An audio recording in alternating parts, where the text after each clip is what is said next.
did, and I hope that's if somebody watches this and they go, they're on the fence about it. They want to do something. It doesn't even have to be turkey hunting. It could be on the fence about anything, and you're never going to know until you do it. That's right. And I'm glad that I had such a great experience because now I can say, if I ever am on the fence again, I go, what if? Well, what if I would not have went turkey hunting? Would I have 2 birds hanging on my wall right now? I wouldn't have that opportunity. I wouldn't have the opportunity of being able to share that story with anybody where I gave my testimony about what happened, or and of course I'm going to try to make it funnier, but it is what it is, and that's what life's all about is these experiences that we. And I know you guys have a ton of stories more than I do, but to me, that they always say the first time you go, you'll never forget it. And so that I'm just so glad that I was able to, because that'll discourage somebody too. You take somebody fishing and you don't catch anything. Yeah. Or hunting, you don't kill anything. Well, the weirdest thing is my first time. The first time I ever went out by myself. And I went out there. I hunted Pennsylvania spring season. I flew up there. It was Mother's Day weekend, and I wanted to surprise my mother.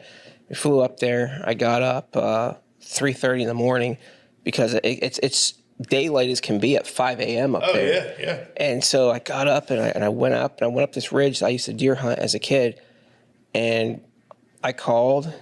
And the first time I hit that call, out there, over there, back there.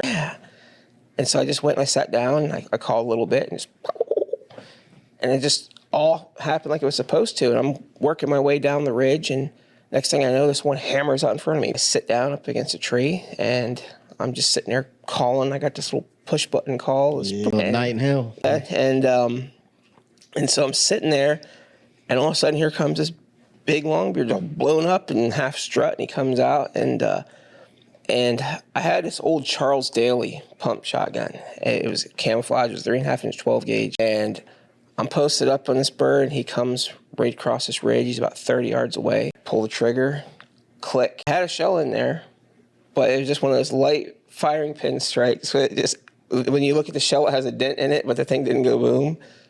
So the bird's standing there, and I pumped it real quick, and I closed it, and the bird stretches his head up, and boom, blast him. He just rolls, and he rolls down the ridge, and he's falling and flipping. And so I slide down the thing chasing after him, and we get to the bottom.